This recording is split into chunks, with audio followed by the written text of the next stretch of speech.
Oh my God, it is hot outside. Oh my God, there's a lot of bad stuff going on in the news. Oh my God, I have so much classwork, I have no idea what to do. But you know what? It doesn't freaking matter because today is leg day and nothing freaking matters on leg day other than a crazy leg pump. My phone clearly is excited about leg day. I'm ready to just like get as deep as humanly possible and like actually go crazy today. I'm so excited for leg day. I feel like I haven't been on it with talking at the gym that much. I've been trying some new experimental styles of video, but I also want to get back to my roots, get back to the prime of talking about lifting like is typical on this channel. Get this a little more centered on me. So I'm going to do manual focus on my video and really lock in today on getting those nasty camera angles and getting nasty depth, trying to get all the way down, trying to get full leg drive, trying to get really good moving squat. But not only that, I want to be in the gym for a long time today. Last night I went and saw the new Conjuring movie with a friend. I had never seen a horror movie in theaters before, but that was pretty fun. It was a cool experience. Some spooky moments, a jump scare or two that got me, but I didn't have nightmares last night, which was good. I'm a little unshaven. I'm looking a little rough in terms of hair because I haven't gotten a good like shower or anything. But let's see, look at that. Look at the hat hair. Pretty crazy. But now I'm flipping the hat backwards, kind of like in an annoying frat dude type of way. Let me clear some of this hair out of here. Flipping the hat backwards so I can be fully focused on leg day today. I want to be in here for a long time. I want to hit a lot of cardio afterwards, and so I want nothing to distract me in the way of doing this. So yeah, I think good squats today. Definitely a lot of hamstring drive. I'm going to try to get deep on RDLs. We increased last time. If you weren't here, no worries. Increase on RDLs. Still using straps for those. Hamstring curls were looking okay. Leg extension was looking good. Calf, I need a little bit more prioritization of the stretch. Definitely going to give that one. But in terms of cardio and stuff, got a good bit of treadmill running I want to get done. Got a good bit of stuff, and if I have time for anything extra, I mean, I'm going to be in the gym for as long as it takes today. If I'm in here for 4 hours, oh well. Like, honestly, that shouldn't be typical. You shouldn't be going to the gym and constantly thinking of like, oh, I need to be overtraining. I need to be sitting in the gym for a long time. Because sitting in the gym for a long time isn't necessarily going to need more gains, you know. Just because you're in the gym for the longer time doesn't mean that like stuff goes up, because actually there's like a fine threshold of like of how much you can grow and stuff. And also, if you kind of have the mindset of trying to push everything all into one day, well then you're not consistent in the other days. But the point has to be like you need to show up for like an hour for like 5 days rather than show up for one day for 5 hours, if that makes sense. Because you're prolonging it. You're getting more consistent stretches, and if your body knows that you're spending more days in the gym and stuff, every day you wake up, it's going to be primed for the gym and stuff. It's building up that muscle memory and building up your endurance of stuff. And it also kind of just builds your metabolism. If you're preparing for a hard lift every day and you're getting lifts in, you're getting consistent cardio and you're getting a decent amount of steps throughout your day, taking breaks during work and stuff like that, your body's going to be ready to burn more calories. Ergo, your metabolism goes up. Ergo, that scale starts reading a lot better, or a lot, I guess, more content with your goals per se. And since the last video, I've started, I downloaded Macro Factor, that one that Jeff Nippert is always bragging about, that one app. I thought about doing C-Bums, but C-Bums is so much more expensive, but this is all a lot of in the lifting community type of talk.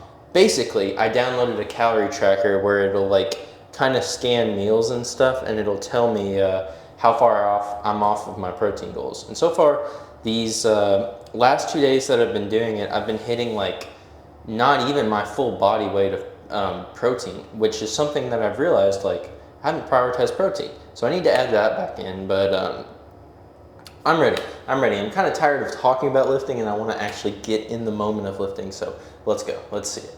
Starting off with a fairly simple warm up.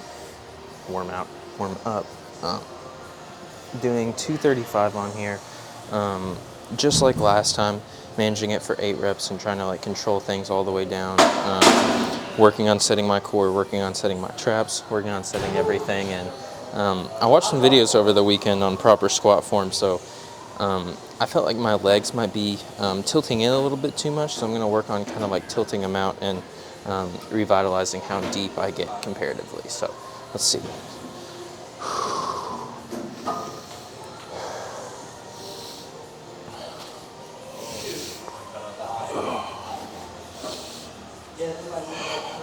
Well, it's not for the working out, but I think for it.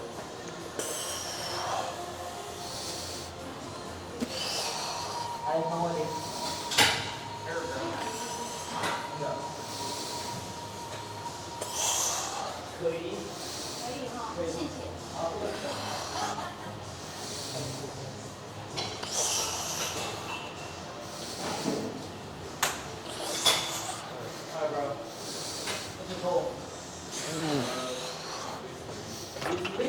Ooh. A little high on there, but I don't think that'll be much of a bother once we get to heavier sets. Felt like that was moving pretty easily, so working sets really work on that same form.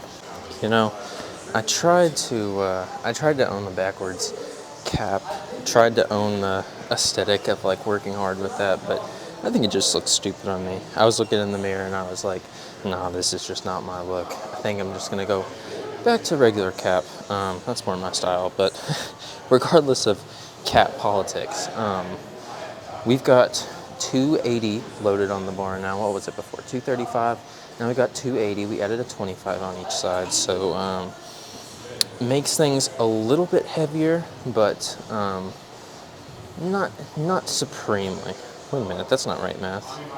That was 5 and a 5 is a 10. Added to 225 is 235. So if we add a 5 and a 5 is 10. Add a 50, might be 285. Might be 285. I guess it is 285. You know what? That's fine. Something my body was telling me that I just needed to do 285. So 285. Last time I did 280 and kind of did a ladder up, 7, 8, 9. I guess I'm gonna bump up to 285 and see how that works. I know there might have been a failure set in there, or maybe one or two moments last week. So this week, very intensely try to get the form, but also focus on the breathing so I don't have any failed sets.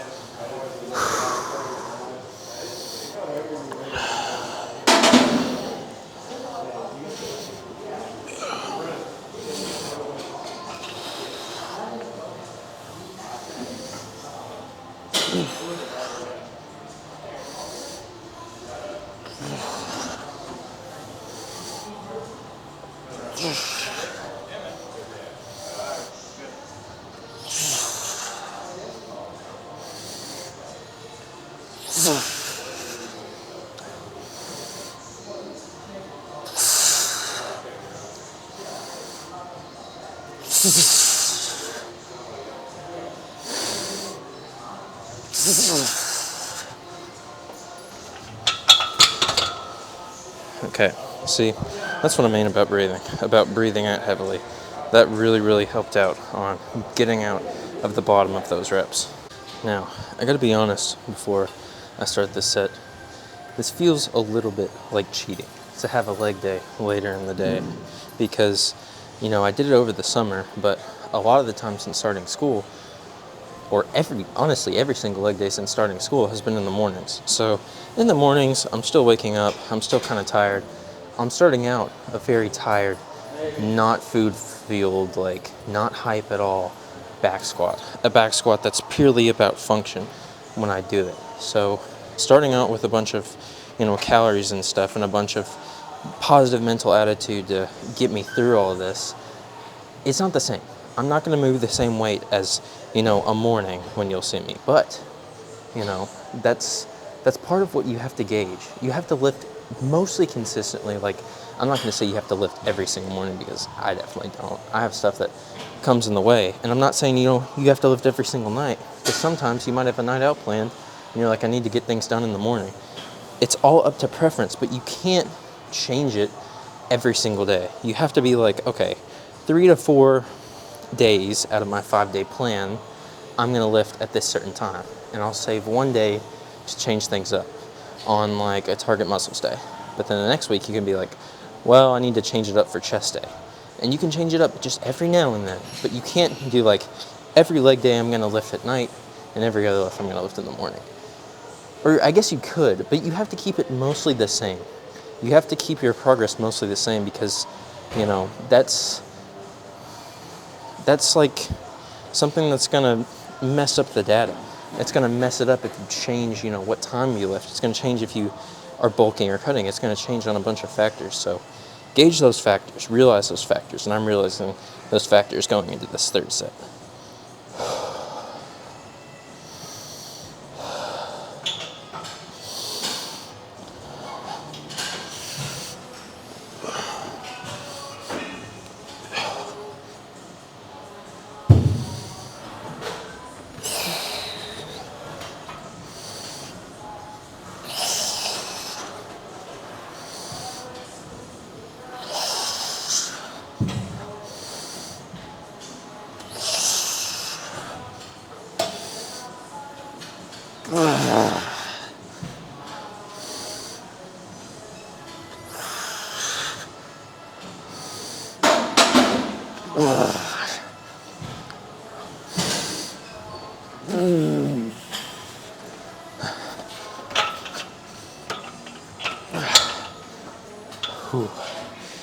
Ooh, lots of weird lifting. My thumb and arms even have a little bit of shake to them.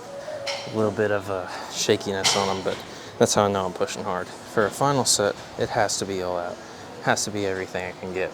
So with tiredness, with fatigue, comes growth. Comes a lot of growth. So going into this last set, I want things to be failure. I want my quads to be screaming, and I want to see how far I can take this with a bunch of food in my system. That means I got a little bit of water in between, medium rest period, but 8 reps is the standard. 8 reps is what we have to go for. 10 reps, above and beyond. Pushing all over to 12, that's like pure power. That's pure going beyond. Anything past that feels a little bit unattainable at this point with my current strength level. But with failure, you never know. You surprise yourself. One time I did front squat, and I quite literally, on my log, it said I needed to get 10 reps of this. I did 23. I did 23 reps of this front squat, and people were there spotting me, and everyone was just screaming and screaming. Like, this was high school, locker room type of days. And everyone was like, let's go, Miles, let's go. Going crazy. And because it was so unexpected, I just kind of pulled it like a magic trick out of my hat. And people started losing their minds, and people were just shocked because they're like, bro, he keeps going. He keeps going. He keeps going. And that's the type of commitment and showing up you need to build for yourself on some of those days when you're more hyped up. You got to take it further than you usually do, and you got to take it to, that mental place, wherever it is. You have that moment in your head of where were you most hyped up. That was one of the most hyped up moments in the gym I've ever had. So I'm going to that place right now.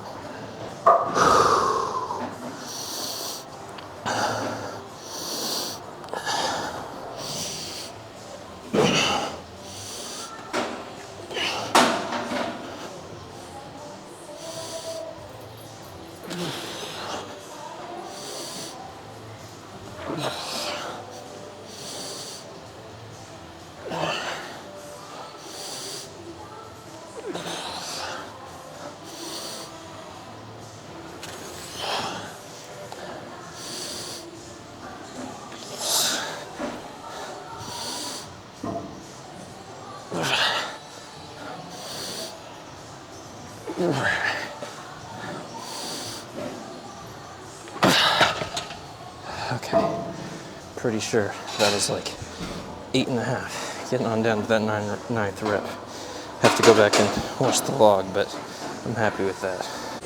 So the gym bro version of a bop it would just be a bop it still.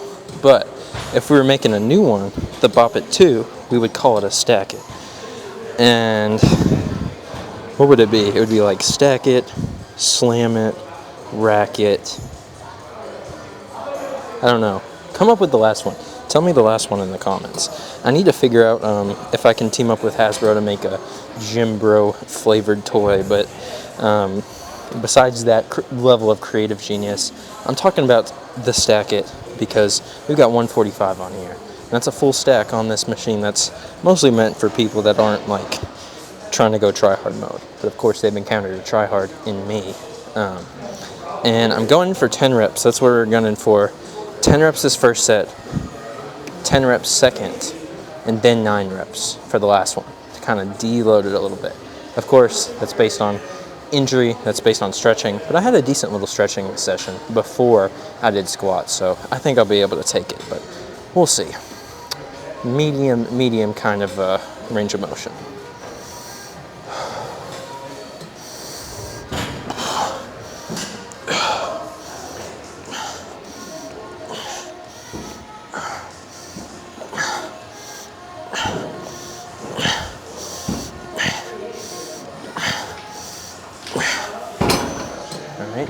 Decent working on that one.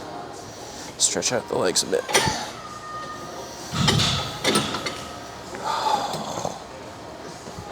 This left one always acts up for some reason. I might need to stretch it out a little bit more when I'm doing stretches in the beginning.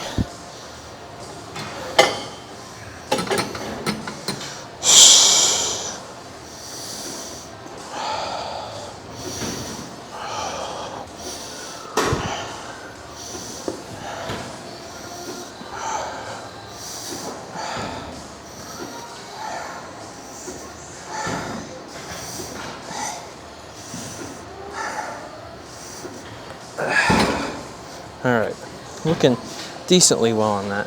Could do with a little bit more stretching, but I'm content for now. Lock in. Pre-worked a little bit, so now the risk of injury isn't as great. It just involves me doing slow, controlled reps, gauging the strength I have. Remember, on this machine, I've said it before, but I need to reiterate. On this machine, you're not looking for really stretched pulls. On any machine, really, you don't want to swing weight up. You don't want to swing weight out. You don't want to swing weight forward. Swinging, compensating with momentum is a death sentence.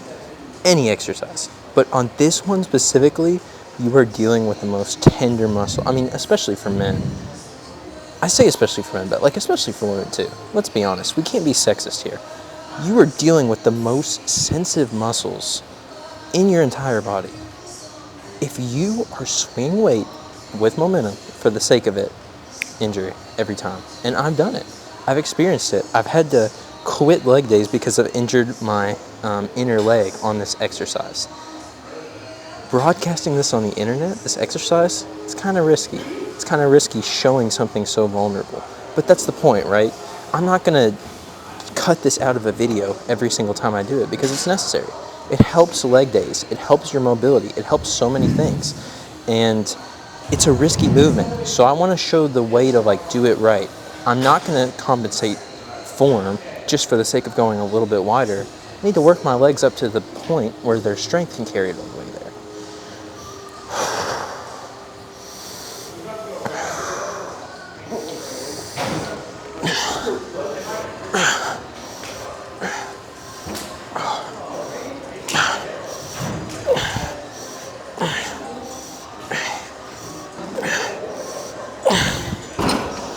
Alright, good work on that. Bring it out a little bit.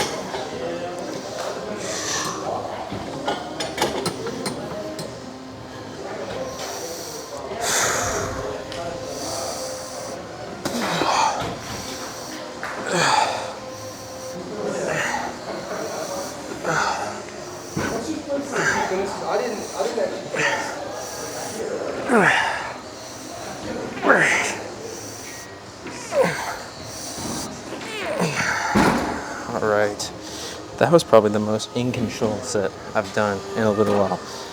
I'm really proud of that one. I want to replicate that for these next 9 reps. Alright, let's go. Minimum yap, all action. I want to see it. want to see it.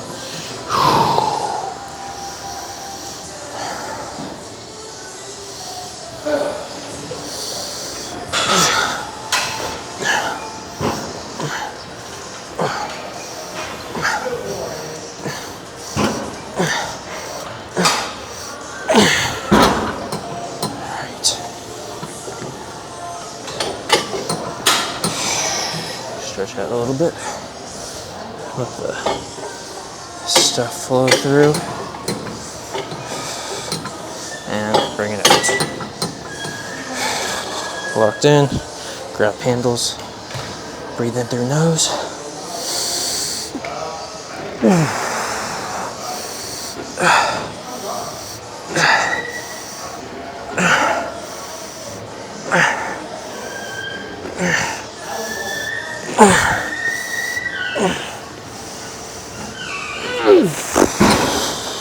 A lot of breathing on that last one, but whew, looking good if I do say so myself.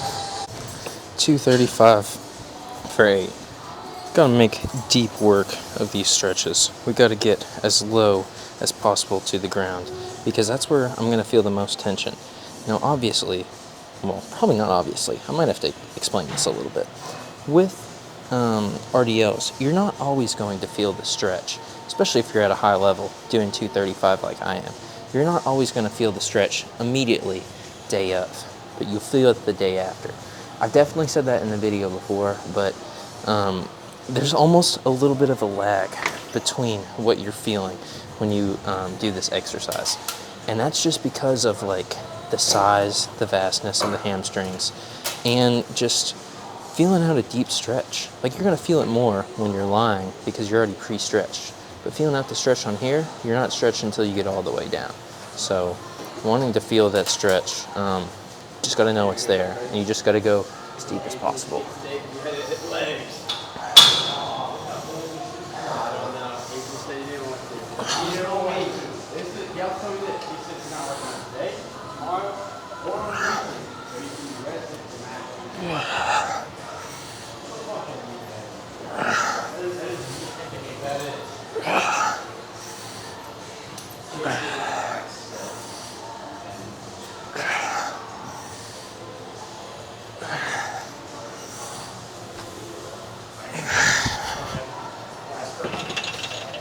Ooh, all right.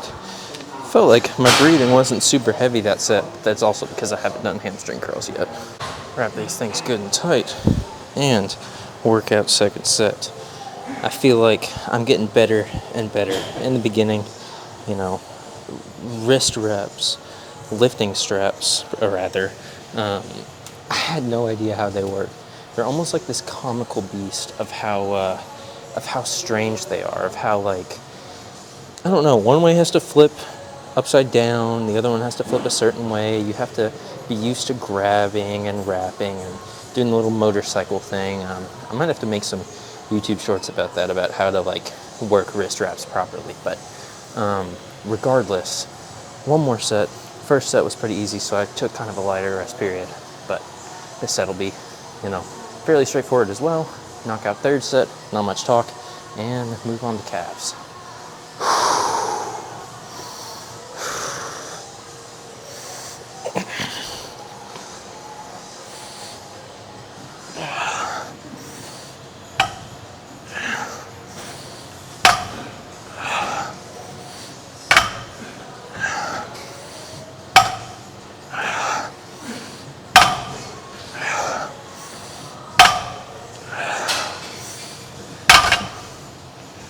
Right, 8 good reps. Tapping it this time, getting a little bit deeper, so that's looking pretty good.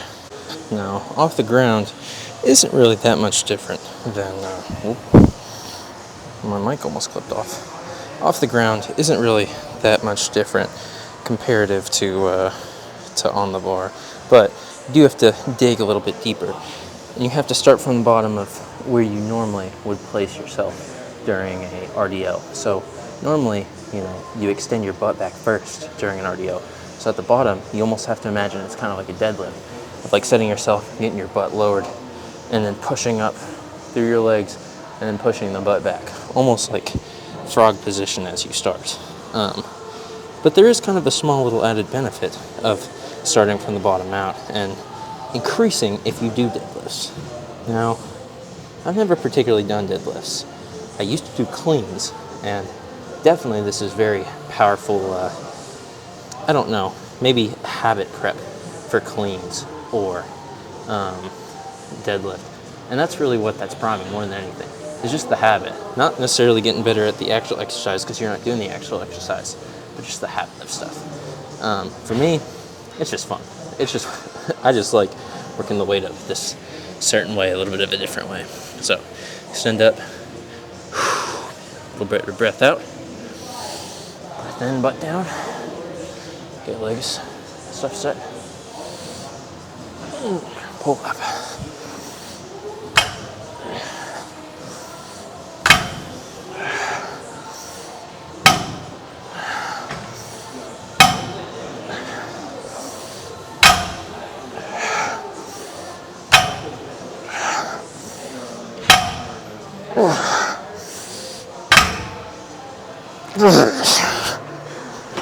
Okay, full strength, exhausted, absolutely exhausted.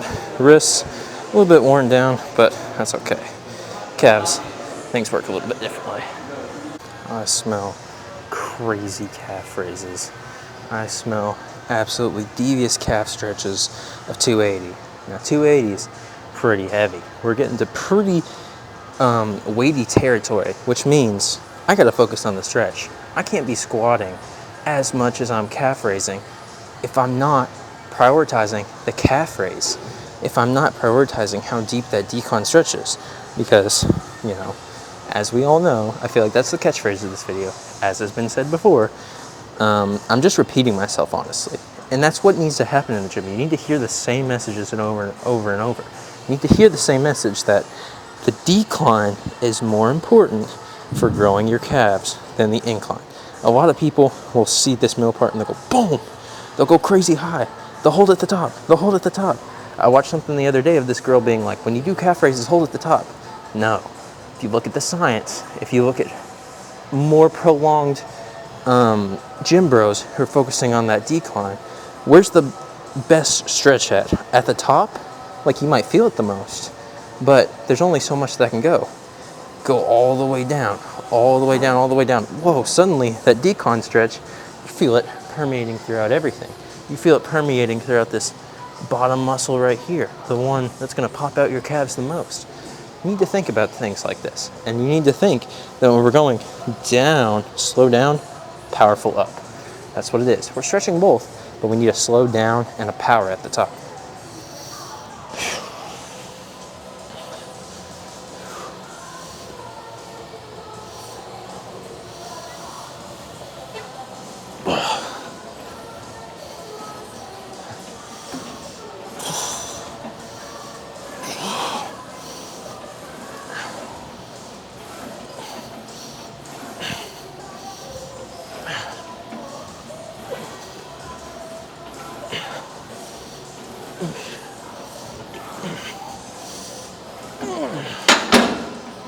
All right, 10 good reps of that.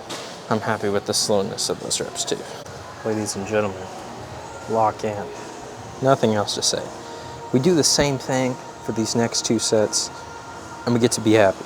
And we get to move on to absolutely crazy leg extensions, and then crush the hamstrings, and then take a little bit of a break, 5-minute break, scroll a little bit, and then after the scrolling, cardio. We hit cardio hard. Something others might not be willing to do. But on this hype day, I'm taking my hype to places unseen and unchallenged by others.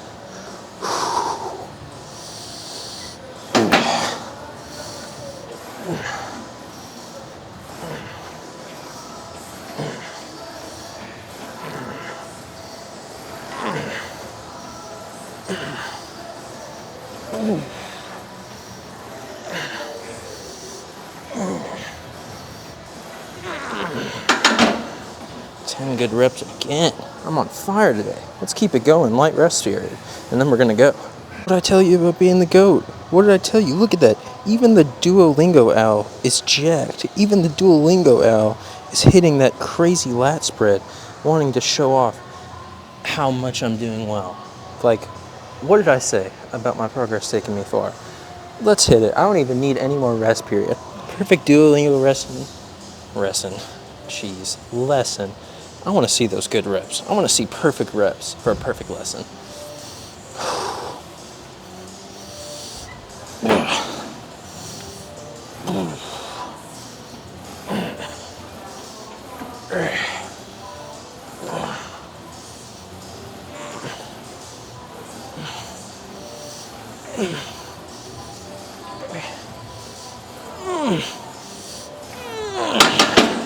Oh my gosh. I'm feeling it like crazy and I'm absolutely loving it. Let's move on with haste.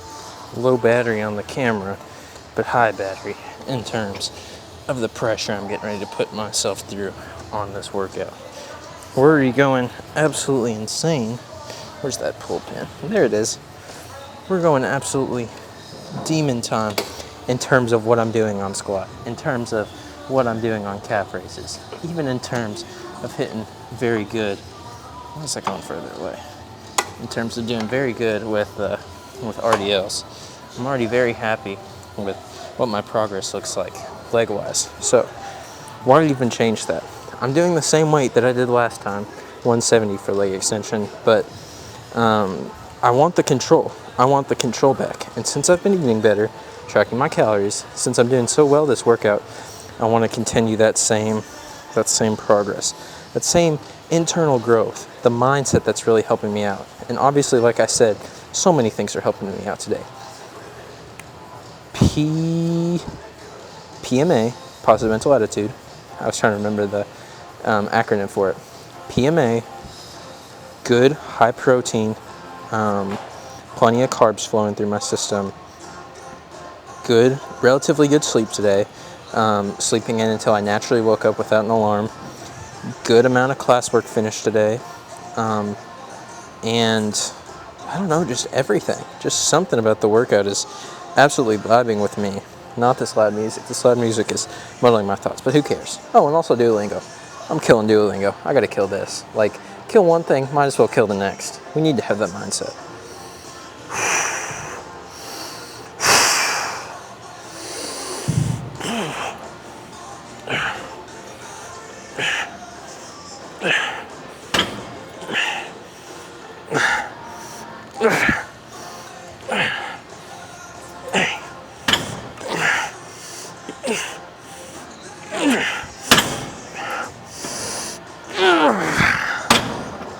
Okay, good work.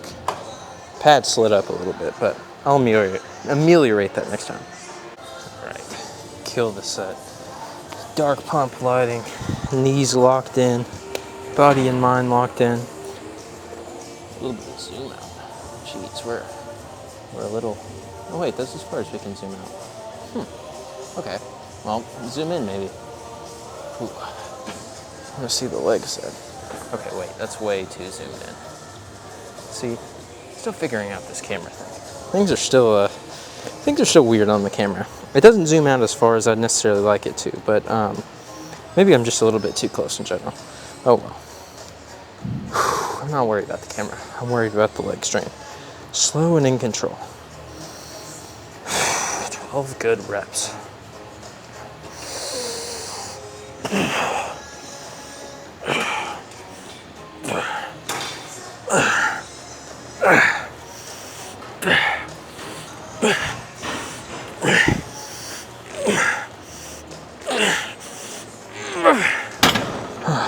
One more.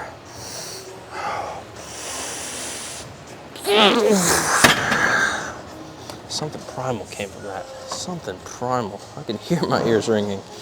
Can I have such a successful set compared to one where primal guttural noises are coming out of my system? I don't know. That's the kind of challenge of this. I feel like my quads are so pumped up that, like, I don't know, they're like inflated on the top. Something about the top today is absolutely just completely popping out, and I've never seen a pump quite like this. I think the volume of what I did today, and I think the volume of good, healthy food going in my system is just giving me more contentment than usual. More contentment than usual. I hope it makes for a better video. I don't know, I just feel like a different mindset. I feel like I don't have as much acne. I feel like I don't have as much seasonal sadness. I feel like I don't have as much bad vibes when I can just get in the gym and let loose. And specifically when I combine the gym with like peak diet. And so I just paid $70 off of some of my last work paychecks, $70 for a year of this tracking app. But you know what? I feel like when I don't track my food, I feel less content. I feel more upset. I feel more congestion, like soul-like congestion of what's going on around me. And I don't know specifically what that is. I'm not in a bulk or cut right now, but the difference between like me tracking my progress and me feeling like, okay, I have my ducks in a row. I have my classwork mapped out for the next couple of days. I have my diet mapped out. I have my plans laid out, and I just have a long stretch where I can just let loose with a workout. It makes things better. It just does, for me at least. And I think everyone has to find their own version of what works for them, because some people, high volume is better. Some people, it's not that way. Like, I feel like everyone in my family, high volume works for some reason. Me and all of my siblings, if we're consistently have some form of movement in our systems, things work great. I mean, I've had my siblings on the channel before. Max's high volume was swim. Bro, it makes his back huge, it makes everything huge. And Max lifts too, but with his sport, it's such intensity, such high volume, but he gets a lot out of it. My younger sister, she's deep in the soccer trenches like I was. And she also runs, which is something that I did on the side, but like, I never made it like a sport, but she is all in all the time. And I've seen it in her too, how much better she feels if she's just active. And so I'm the exact same way. It's like a repeating itself, almost genetic predisposition to wanting more action. But I understand, and I've seen it in other people, how high intensity isn't the way. It isn't the way. Some people I've seen thrive off of just like doing a 30-minute all-out crazy pump session and then going.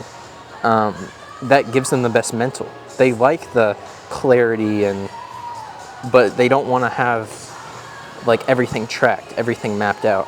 I like having everything mapped out. I feel like it makes sense for me. But I know some people, time-wise, they like keeping everything a little bit more loose and free-flowing. But I think in college, year 2 obviously, so I still have a while to go, but I think so far in my experience of living on my own, mapping out everything, but leaving little gaps for experimentation is the best way for me to go. So I'm happy. I'm really content finding myself and knowing that this is where I'm supposed to be. All that to say, a pretty lengthy way of explaining my mindset and also giving myself a little bit of rest before I go ham on leg extension.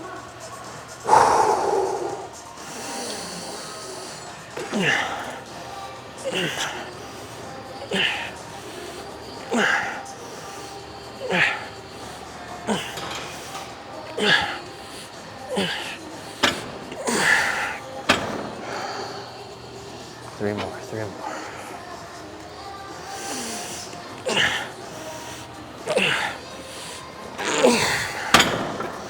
Okay, here's what we like to see.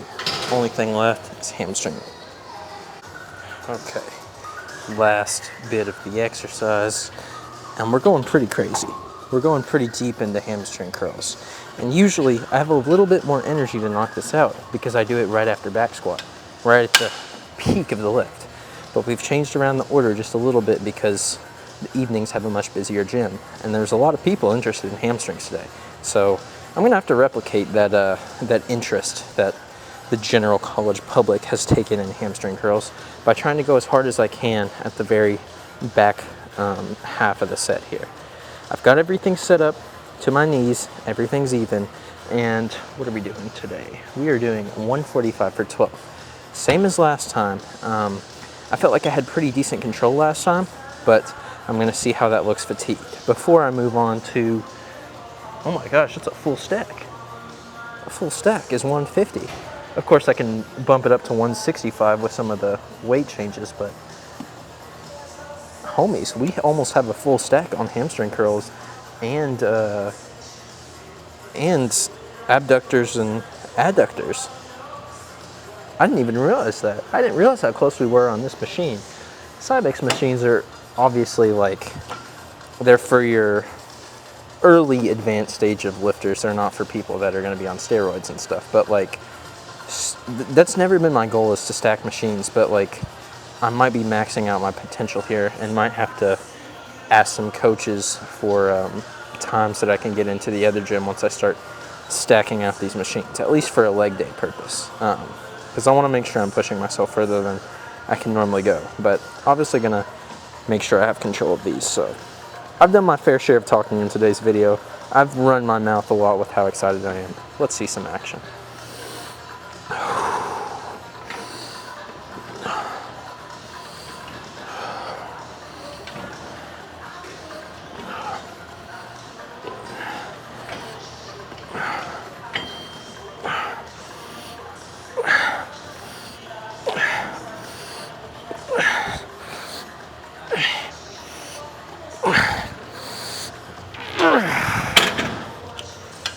Okay, good work first set. Let's see those next two sets.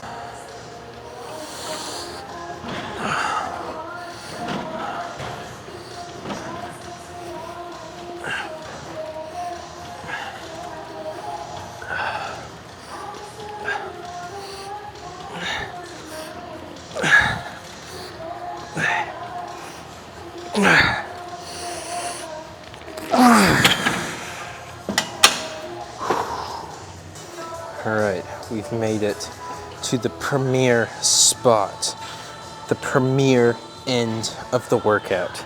And so all I need to do left is squeeze out every droplet of energy left in my hamstrings. And then the rest of the day is pretty simple. I've almost pumped 2 hours into it, an elongated leg day, showing like a crazy pump and how far really good energy can bring. But I'm gonna go upstairs, go to the bathroom, take a big dump, let all of the energy out, all of everything I have, get as much air into me as possible, drink some water obviously, and then hit the treadmill. And then, if I'm able to, hit the Stairmaster. Both of which, while watching some YouTube videos that I want to get out of the way, that I have in my watch later playlist. But that's all it looks like. That's all the rest of the day looks like. And then of course, clip it onto a car talk for you guys. But for my purposes, this is all that's left on my camera. My camera's about to die anyways, so I need to make sure I keep a little bit of battery, so I'm not, playing with fate. And yeah, let's see it. Last little bit of hamstring curls.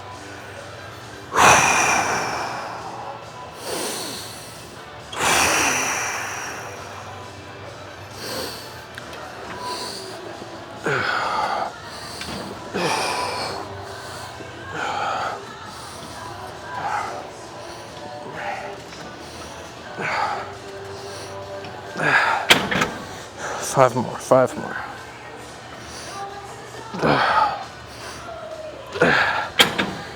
Okay, come on, we got a little bit left. 3 more.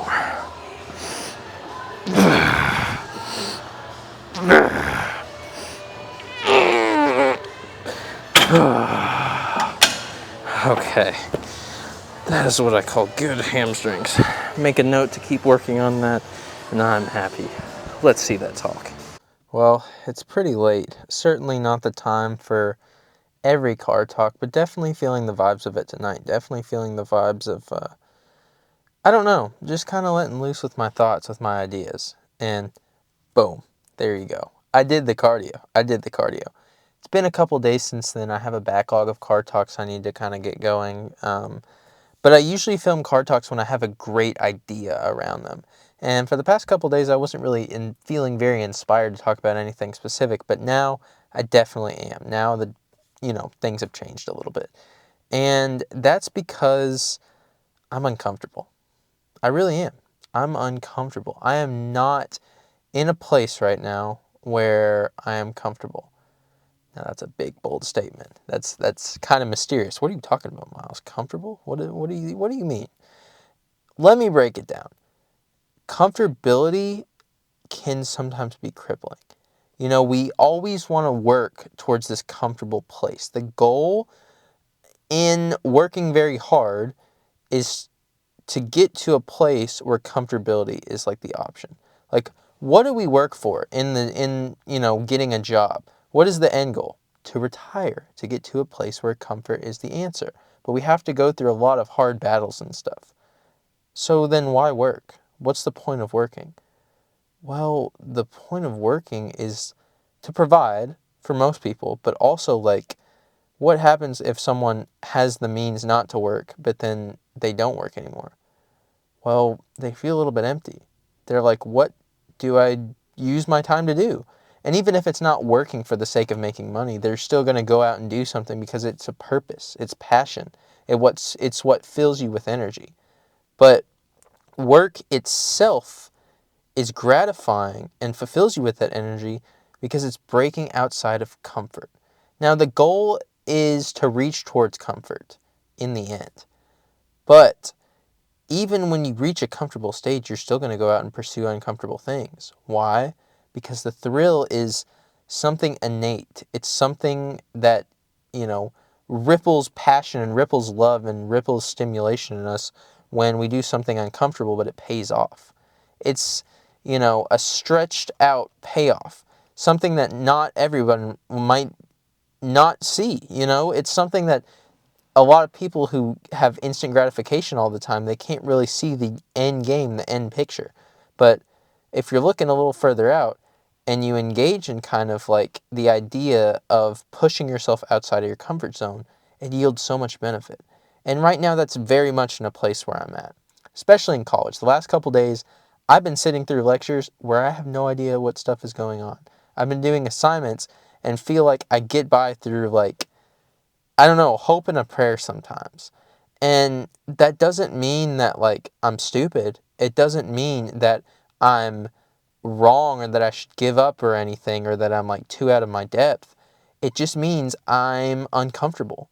I'm not in a place where like I'm going to succeed all the time. And I think that's kind of the point, right? That's what you pay so much money to go do and experience, is to like get the perspective of something that nowhere else in the world is going to teach you. No other thing is going to have all these ideas so organized and push you into this place that's kind of controlled. It's almost controlled chaos, controlled uncomfortability. It's going to put you in this little bubble where if you make a big mistake, it's not going to affect, like if I flub a bunch of stuff and fail classes and stuff, obviously it's going to affect me a little bit more than just if I, got a C or something. But if I mess up a couple times, I'm in this little bubble of, hey, it's okay. And so school is kind of like a training grounds of sorts, because it's almost like this place where you get to make the mistakes and it's not going to, cost you a livelihood. Now with jobs, things are complicated because in the real world, if you mess up, you lose your job and then you can't provide for yourself and then you can't eat. But as a young adult who's still kind of in this kid little bubble of what college provides, things are different. It is about learning and growing and seeing and putting yourself out there into these new situations. And I feel like that ties back not even just to like me at a personal level or you at a personal level, but it ties back to the gym. It's a controlled uncomfortability. It's something where we're not going out on stage and performing and stuff. We're not professional bodybuilding. That's a whole other different topic. Going to the gym for yourself is a completely different vein of like exploring, because it's controlled uncomfortability where you're allowed to fail. And where you are chasing that failure, where you're wanting the failure to teach you something new. And it's a very, very potent feeling because I don't know. I love the controlled uncomfortability. I feel like it pushes me to experiment and do new things.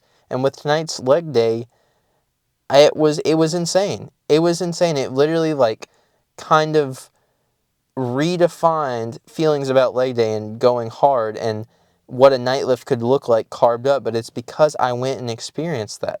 Normally I do morning lifts. Normally I don't see that side of myself, or I don't push myself to go to, that late, to push things off until, late at night, because I won't always fulfill those stuff if I push it off late at night. But now that I've gone and done it and say, hey, look, legs is my, what's a good analogy here? I don't even know if I have a good analogy. If you taking ownership, just take ownership of the hard things you're doing, and you're like, yeah, this is me. I'm not going to be perfect at it. I'm going to fail, but I'm going to go full force into it. And then you get so much more out of whatever you're doing, even if you're uncomfortable with it. If you just own that idea of it, you get to eventually come to terms with the idea, learn it, make it a new comfortable form of yourself, and then once what was uncomfortable now becomes a comfort zone. And you open up your realm of comfortability until eventually one day you'll be older and you'll experience all these different things that going into it, you'll be comfortable again. When you're an experienced lifter, you've done so many things, you're comfortable with so many different forms of lifts, and you're so comfortable with the different forms of your body because you understand it. You've put yourself in those uncomfortable positions. You've compromised yourself. It's not for everyone. Not everyone is going to put themselves through that rigor and put themselves through the uncomfortable processes. But if you put yourself through the uncomfortable processes, you'll be stronger and smarter and more experienced and be an outlier compared to everyone else around you because you're willing to go to those places that others are not. I'm talking very generally here. You can apply that to whatever situation in your life you're going through. But you know those people. You know those people where shortcuts are the answers. And it'll take them far. I'm not going to lie. It'll take them far. It'll get them the results they want. But if they run into problems, they're going to fall behind because you've already failed. You've already encountered all the different problems. You already see the whole picture of stuff. You are going to be much better off in the future than someone who takes the shortcuts because they're not going to understand the full depth of everything. But you are, because you've been in all the places. You've been everywhere, and you might not have the same success rate, the same flashiness, but you've been there. And this doesn't mean that you have to hold bitterness. It doesn't mean that you have to prove others wrong. You just have to have the forethought and not the instant gratification and the understanding way off in the distance of, hey, even if I'm struggling now, one less thing I have to struggle with in the future. One more thing I know for the future. One more thing that is now a comfort zone. Thank you guys for watching. I appreciate it. I know this was a bit of a longer one, but I'm super happy with the color grading. Stuff looks great so far. And yeah, more to come. Appreciate you guys, and I'll see you in the next one. Bye-bye.